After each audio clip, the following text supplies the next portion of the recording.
Once again, ESPN, the home of Serie A, looking ahead to the start of the new campaign. And to celebrate, I've got a special show for you. Ali Moreno and Matteo Bonetti with me here in the studio. And if that was enough, and let's face it, it isn't, we're also joined by Gab Marcotti and Mina Rzouki with us as well. And there is genuine excitement around the title race when it comes to Italy this campaign, because as we heard, Juve have won 8 in a row, but the man who was responsible for 5 of those victories is gone. Of course, Allegri out, Sarri coming in, and the man who was responsible for the 3 wins before that, Conte, of course, now in charge of Inter Milan. It seems the big question, Gab, coming in to the start of this new season is, can someone stop Juve making it 9 in a row?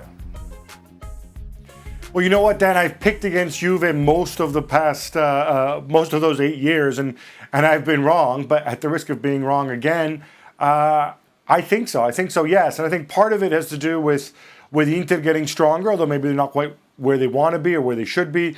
I think Napoli are definitely stronger.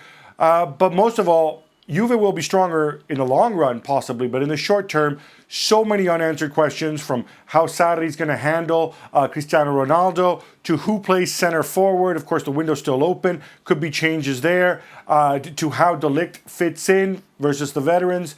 So there's a lot of question marks there, and I really think that this is a season that the streak ends. Although, of course, I said that last year too, and the year before. You did indeed, Gab, yes, and probably the year before that as well, if anyone was listening. Mina, what do you think?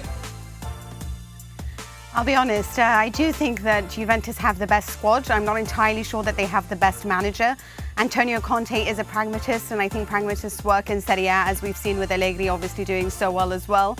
That is a squad that I think is so much better than it was last season. I think that you've got a good midfield with the likes of Barella and Brozovic and Sensi as well there. A great back line. Lukaku up front, who you know will score the goals if nothing more. And it worries me. Napoli, however, if they manage to get in another striker, let's just say they get an Icardi, they will also worry me. But in terms of squads alone, you've got to say that Juventus has the best one.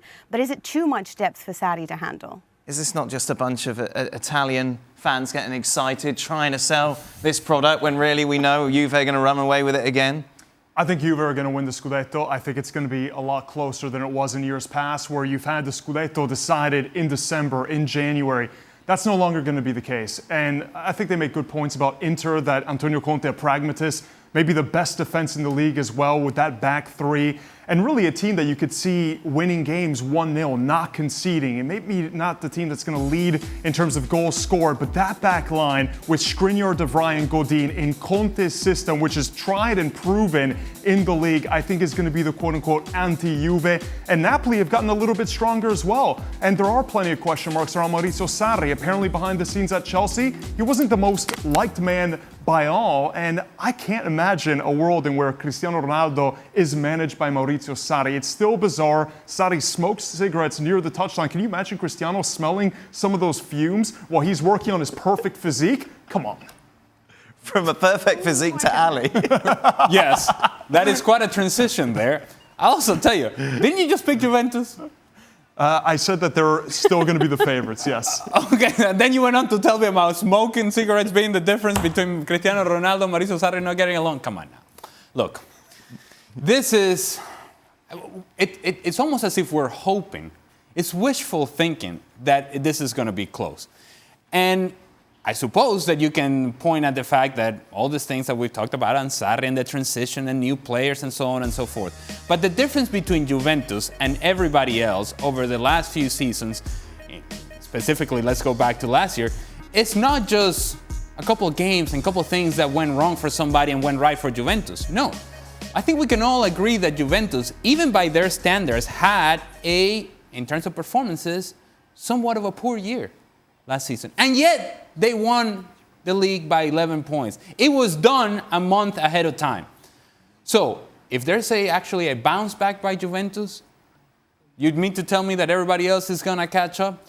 If Juventus actually gets to the level that we think they can get to, everybody else is going to make up that difference? I don't think so. In order for them to be erased, Juventus has to take a couple of steps back, and everybody else has to take a step forward. And I don't think that combination is happening. Juventus, once again, favored to win it. Well, thank you very much for watching ESPN on YouTube. For more sports highlights and analysis, be sure to download the ESPN app. And for live streaming, premium content, and let's not forget as well, ESPNFC 7 days a week. Subscribe to ESPN+.